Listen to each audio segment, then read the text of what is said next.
નમસ્કાર, ન્યૂઝ 18 ગુજરાતીની અમારી વિશેષ રજૂઆતમાં આપનું સ્વાગત છે. હું છું લુબના ખાન. યુક્રેન પર રશિયાના હુમલા બાદ ત્યાં ફસાયેલા હજારો ભારતીય વિદ્યાર્થીઓ દહેશતમાં છે. હુમલો થતાં જ યુક્રેને પોતાના હવાઈ અડ્ડાઓ બંધ કરી દીધા, જેના કારણે તમામ ફ્લાઇટ્સ કેન્સલ થઈ ગઈ અને હજારોની સંખ્યામાં ભારતીય વિદ્યાર્થીઓ યુક્રેનમાં જ ફસાઈ ગયા. રશિયાના તાબડતોબ હવાઈ અને મિસાઇલ હુમલાઓને કારણે ત્યાં ફસાયેલા ભારતીયો ભય સાથે જીવવા મજબૂર છે. તેઓ કોઈપણ ભોગે ત્યાંથી નીકળવાની કોશિશમાં છે, પરંતુ વિમાન સેવા બંધ હોવાને કારણે તેમને પણ મુસીબતોનો પહાડ તૂટી પડ્યો છે. ગુજરાતના હજારો વિદ્યાર્થીઓ યુક્રેનમાં આક્રંદ કરી રહ્યા છે અને મદદ માટે અપીલ કરી રહ્યા છે.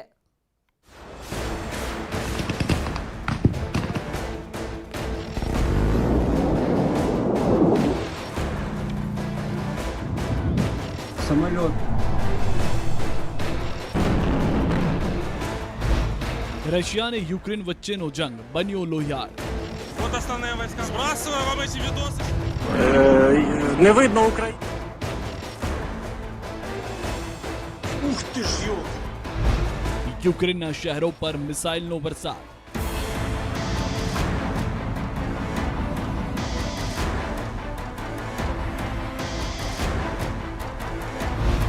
લડાકુ હેલિકોપ્ટરોથી સતત બોમ્બમારો.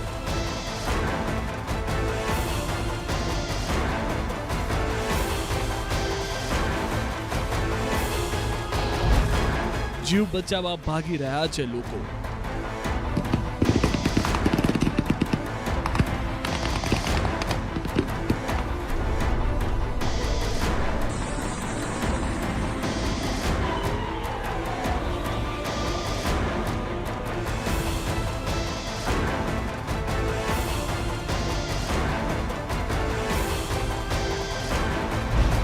ચારે કોરથી આવી રહી છે તબાહીની તસવીરો.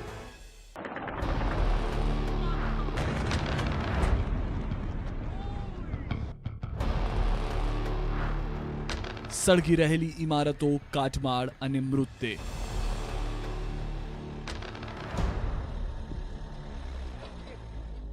યુક્રેનમાં વિધ્વંસની અગ્નિજ્વાળાઓ ડરાવી રહી છે.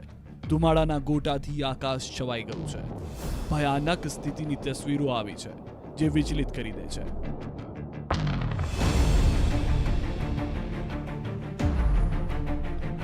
બોમ્બમારા, મિસાઇલ હુમલા અને સતત સાયરનોના અવાજ વચ્ચે ભયના ઓથાર હેઠળ જીવી રહ્યું છે યુક્રેન. રશિયાના હુમલા બાદ યુક્રેનમાં ફસાયેલા ભારતીયો દહેશતમાં છે. હજારો ભારતીયો યુદ્ધની આ સ્થિતિમાં યુક્રેનમાં ફસાયા છે, જેમાં મોટાભાગના વિદ્યાર્થીઓ છે જેઓ વર્તમાન સ્થિતિનો ચિતાર આપતી તસવીરો મોકલી રહ્યા છે અને મદદ માટે ગુહાર લગાવી રહ્યા છે. अगर मैं अपनी फैमिली से कांटेक्ट ना कर पाऊँ तो प्लीज़ हम लोग यहाँ टर्नोपिल में हैं और यहाँ वॉर शुरू हो गया है. प्लीज़ अभी हम शेल्टर के अंदर में हैं, बेसमेंट में आप देख सकते हैं यहाँ. और प्लीज़ हो सके तो हमें इतनी जल्दी यहाँ से निकालिए ताकि हम घर जा सकें. ઇન્ટરનેશનલ એરપોર્ટ હતું, ત્યાં રશિયન આર્મી આવી ગઈ છે. અમે ક્યાંય જઈ જ નહીં શકતા. હવે અમારા જોડે કોઈ રસ્તો નહીં. ઇન્ડિયન એમ્બેસી બી એમ કે વેટ કરો. અહીંયા મોલ બી બધા ખાલી થઈ રહ્યા, એટીએમમાં પૈસા બી બધા ખાલી થઈ રહ્યા. जो इलेक्ट्रिसिटी इंटरनेट ने બધું બંધ કરી દીધું તો અમે શું કરીશું? ये इंडियन गवर्नमेंट से मैं सिर्फ ये रिक्वेस्ट करती हूँ कि प्लीज़ एम्बेसी जल्दी कुछ एक्शन ले और हमें यहाँ से इवैक्यूएट करने का तरीका बताए. हमें जल्दी से यहाँ से इवैक्यूएट करें क्योंकि यहाँ बहुत सारे स्टूडेंट्स हैं. So please take actions. Modi સાહેબને ભારત સરકારને એટલી વિનંતી છે કે જે બી ડિસિઝન લેવું હોય જલ્દી ડિસિઝન લે, કેમ કે અહીંયા સિચ્યુએશન થોડી ટફ થઈ રહી છે. અમને બી નથી ખબર કે ક્યારે અહીંયા બોમ્બ પડશે ને અમે લોકો બી કઈ સિચ્યુએશનમાં આવી જશું, અમને નથી ખબર.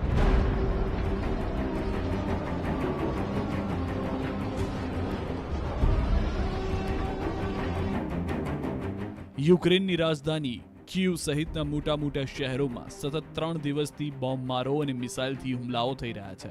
ત્યારે જીવ બચાવવા માટે લોકો ભાગી રહ્યા છે, બંકરોમાં છુપાઈ રહ્યા છે. કીવમાં ફસાયેલા વિદ્યાર્થીઓ જિંદગી બચાવવા અંડરગ્રાઉન્ડ, મેટ્રો સ્ટેશનો અને શેલ્ટર હોમમાં છુપાઈ ગયા છે.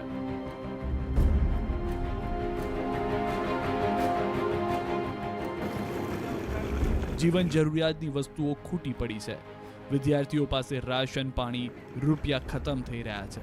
ફસાયેલા વિદ્યાર્થીઓની ધીરજ હવે ખૂટી રહી છે. ન્યૂઝ 18 ગુજરાતીના માધ્યમથી વિદ્યાર્થીઓ મદદ માટે ગુહાર લગાવી રહ્યા છે.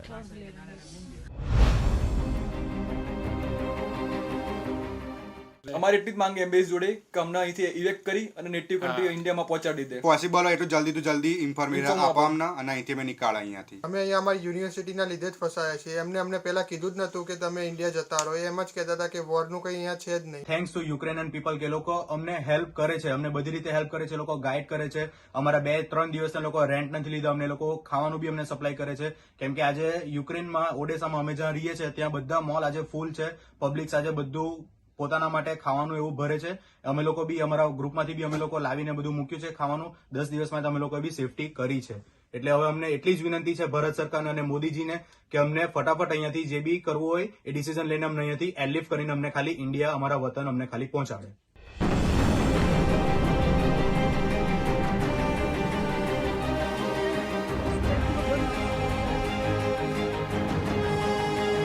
ગુજરાતના રાજકોટ, ગોંડલ, વડોદરાના સહિતના શહેરોના અનેક વિદ્યાર્થીઓ યુક્રેનમાં ફસાયા છે. ભરૂચની 2 વિદ્યાર્થીનીઓ આઈશા શેખ અને રૂહીના શેખમાં યુક્રેનની વિષમ પરિસ્થિતિમાં ફસાઈ ગયા છે.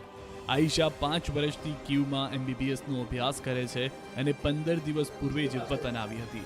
જોકે યુક્રેન યુનિવર્સિટીએ ઓનલાઈન એક્ઝામ લેવાની ના કહેતા તે પરત યુક્રેન ગઈ અને હાલની યુદ્ધની પરિસ્થિતિમાં ફસાઈ ગઈ. दैट आपकी यूनिवर्सिटी अब जाकर ऑनलाइन हो रही है जब सारी सिचुएशन खराब हो चुकी है. प्लीज आप लोग हमें मदद करें. हमें कुछ नहीं पता है, हमारी सारी फ्लाइट्स कैंसिल हो चुकी हैं और हमें कुछ नहीं पता कि हम वापस इंडिया कैसे जाएं. जितने भी बच्चे जो आज जाने वाले थे एयर इंडिया से, एयर इंडिया आई ही नहीं, वो पहले से ही क्यू आकर ही वापस चली गई और सारे बच्चे क्यू में भी फंसे हुए हैं. हम हमारी गवर्नमेंट से अपील कर रहे हैं कि हमें इवैक्यूएट करें. प्लीज पैसों को ना देखें, हमारी लाइफ ज्यादा मैटर करती है. हम यूक्रेन से पढ़ाई कर रहे हैं. हमारी गवर्नमेंट को प्लीज हमें बचाने के लिए कुछ ना कुछ जरूर करना चाहिए. प्लीज हमें इवैक्यूएट करें. हम यहाँ पे बहुत फंसे हुए हैं, सिचुएशन बिल्कुल भी सही नहीं है. દીકરી યુક્રેનમાં ફસાઈ જતા આઈશાના પરિવારજનો ભારે ચિંતિત છે. દીકરીને પરત વતન લાવવા સરકાર જલ્દી કોઈ પગલાં ઉઠાવે એવી આઈશાની માતાએ માંગ કરી છે. जल्द से जल्द करो क्योंकि वहाँ ब्लैकआउट हो जाएगा. वहाँ मार्शल लॉ आने वाला है, लाद दिया गया है. न इनके पास खाना पीना हर चीज़ ख़त्म हो चुकी है. पैसा भी नहीं है, वो खाएंगे पिएंगे भी कैसे. हाँ, तो मेहरबानी करके किसी भी हालत से बच्चों को कहीं से भी लेके आ जाओ. યુક્રેનના ડોનેટામાં અભ્યાસ કરતી દમણની વિદ્યાર્થીની પણ હાલ ત્યાં ફસાઈ ગઈ છે. માનસી શર્મા ભારત સરકારને ફસાયેલા વિદ્યાર્થીઓને બહાર કાઢવા અપીલ કરી રહી છે. તો વડોદરાની વિદ્યાર્થીની પણ હાલ બંકરમાં છુપાયેલી છે અને સુરક્ષિત બહાર કાઢવા અપીલ કરી રહી છે. और मैं इंडिया में दमन से हूँ. दमन ड्यून्स रेसिडेंसी दुनेठा में मैं रहती हूँ. अभी यहाँ पे सिचुएशन बहुत ही टेंस्ड है. हमें नहीं पता हमें क्या करना है. हर तरफ कंफ्यूजन है. बहुत ही स्कैरी सिचुएशन है.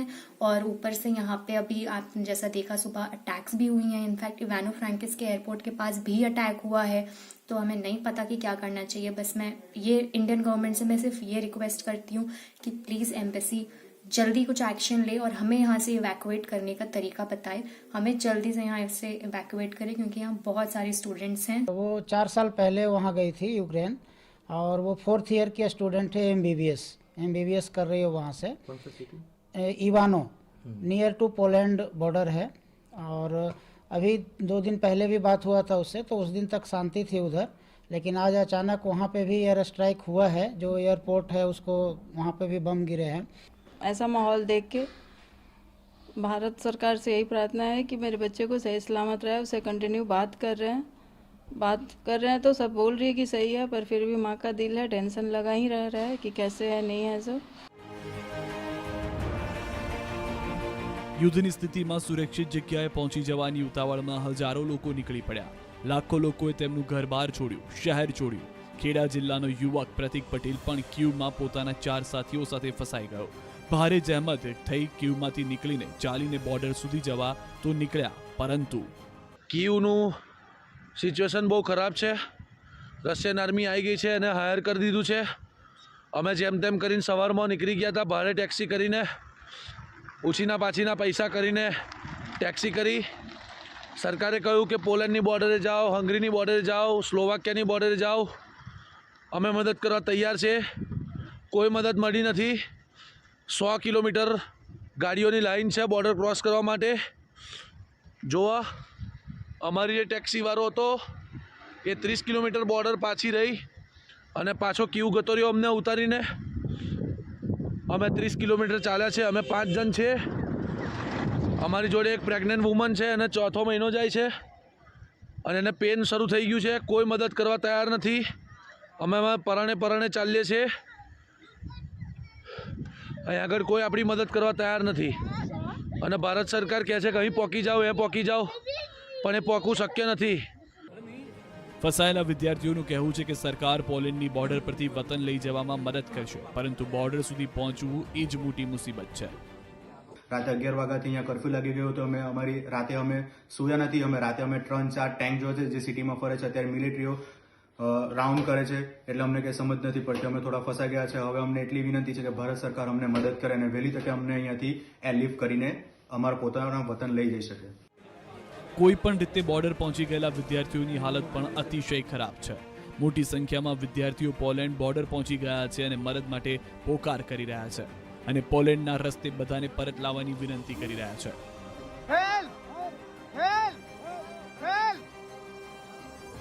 વિદ્યાર્થીઓ કહી રહ્યા છે કે એમને ન તો ખાવાનું મળી રહ્યું છે, ન તો કોઈ મદદ.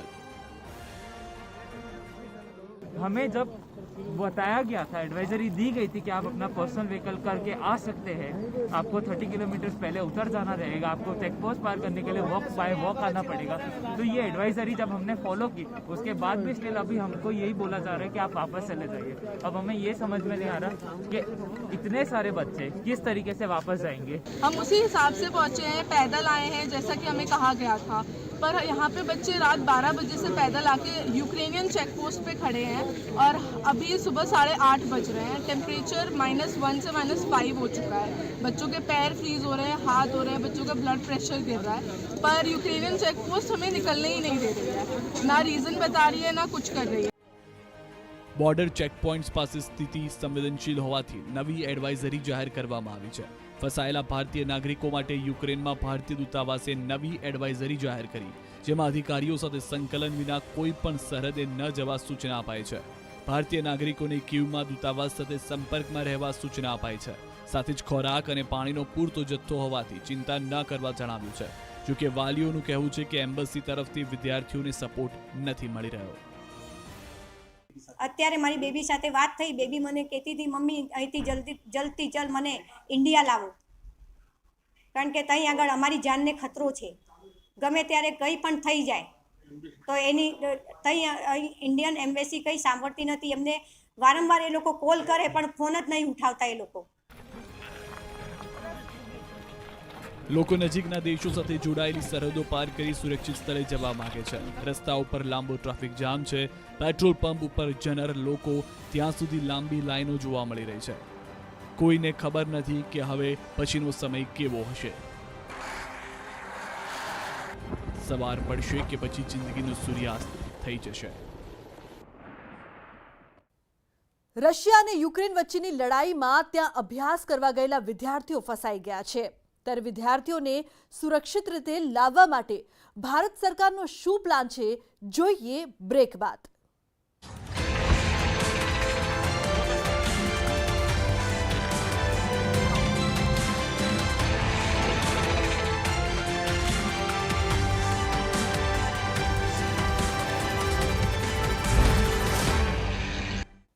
રશિયાએ સંપૂર્ણ તાકાતથી યુક્રેન પર હુમલો કરી દીધો છે. રશિયાની સેના યુક્રેનમાં વિનાશ વેરી રહી છે. યુક્રેન પણ રશિયાને પૂરી તાકાતથી જવાબ આપી રહ્યું છે. જો કે મહાશક્તિશાળી રશિયા સામે યુક્રેન ક્યાં સુધી ટકી રહેશે તેને લઈને દુનિયાભરના દેશોમાં ચિંતા છે. મહાસંકટની આ સ્થિતિમાં યુક્રેન અત્યારે હજારો ભારતીયો પણ યુક્રેનમાં ફસાયેલા છે, જેમાં મોટા ભાગના વિદ્યાર્થીઓ છે. ફસાયેલા લોકોને એરલિફ્ટ કરવા भारत सरकार तमाम प्रयत्न कर रही है. यूक्रेन में फंसाયેલા લોકો आक्रांत कर प्रधानमंत्री जी ने फैसला किया है उन सबको लाएंगे और भारत सरकार अपने खर्च पर उनको वापस लाएगी. और ऐसा नहीं है कि सीसीएस की मीटिंग होने के बाद उनको भारत लाने का सिलसिला प्रारंभ हुआ. उसके कई दिन पहले ही प्रधानमंत्री जी ने स्पष्ट रूप से कहा था कि उनके लाने की व्यवस्था की जाए. कई लोग आ भी चुके थे पहले, लेकिन अभी कई वीडियोज आ रहे हैं सर जहाँ पे बच्चे शहर के बीच में फंसे हुए हैं। यूक्रेन गवर्नमेंट, यूक्रेन के विदेश मंत्री से भी हमारे विदेश मंत्री ने भी बात की है। अब लगातार उनको सुरक्षित यहाँ पर लाने की व्यवस्था चल रही है। किस तरीके से देख रहे हैं, क्योंकि लगातार सीसीएस की बैठक भी हो रही है, आप लोग एक नजर बनाए हुए हैं, किस तरीके से हालात देख रहे हैं? हालात क्या, हालात सामान्य होने चाहिए, हम लोगों की ख्वाहिश तो यही है।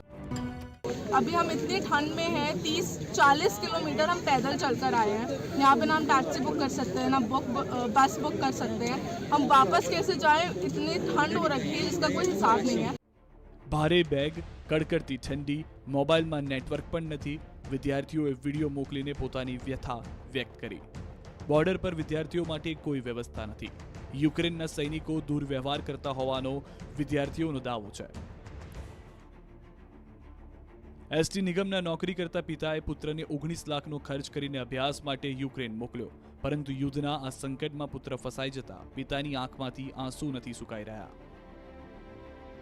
આમાં શું છે, જીવતા આવીએ તો લાખ કમાઈશું, ત્યાં તો આપણું કોઈ નહીં, બરાબર?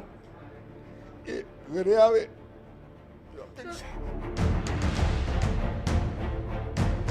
છોટાઉદેપુરના 2 વિદ્યાર્થીઓ યુક્રેનમાં ફસાયા છે. આફતાબ અયુબ મણિયાર, જય વસંત પટેલ ફ્લાઇટ રદ થતા યુક્રેનમાં અટવાયા છે. ત્યારે પુત્રને પરત લાવવા પરિવારજનોએ ભીની આંખે મદદ માંગી.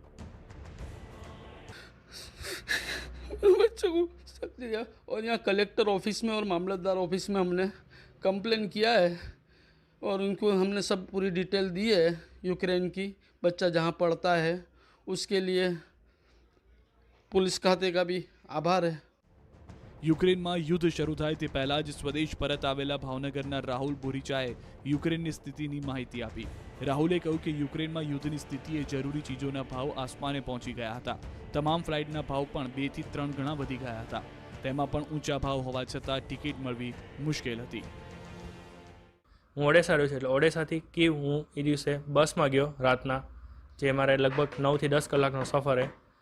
એ હું ગયો અને પછી કીવથી મારી બપોરે 2 વાગ્યાની ફ્લાઇટ હતી. મને લાગે છે કે એ દિવસે જે ફ્લાઇટ હતી એ છેલ્લી ફ્લાઇટ હતી, કારણ કે એની પછી વહેલી સવારે પોર્ટની શરૂ થઈ ગઈ હતી. યુક્રેનમાં ફસાયેલા વિદ્યાર્થીઓ મોટી સંખ્યામાં મેડિકલના વિદ્યાર્થીઓ છે. રશિયા તરફથી હવાઈ હુમલો શરૂ થતાં જ યુક્રેનના કેટલાય શહેરોની હાલત બગડી ગઈ. લોકો પાસે રાશન નથી, હવે તો પાણી માટે પણ વલખા મારી રહ્યા છે. ત્યાંના એક શહેરમાંથી સામે આવેલી તસવીરોમાં ખાવા પીવાની દુકાનોમાં ભારે ભીડ જોવા મળી છે. એ જ રીતે બેંક, એટીએમની બહાર રૂપિયા ઉપાડવા માટે પણ લાંબી લાઈન છે. હરિયાણાના વિદ્યાર્થીએ એક વિડીયો જાહેર કર્યો છે, જેમાં જોઈ શકાય છે કે કેવી રીતે લોકો ખાવા પીવાના સામાન માટે મારામારી પર ઉતરી આવ્યા છે. સાથે જ એમણે ફસાયેલા ભારતીય વિદ્યાર્થીઓને સુરક્ષિત બહાર કાઢવા અપીલ કરી છે. તો અમારી વિશેષ રજૂઆતમાં હાલ બસ આટલું જ. તમામ મહત્વપૂર્ણ સમાચાર માટે આપ જોતા રહો ન્યૂઝ 18 ગુજરાતી. નમસ્કાર.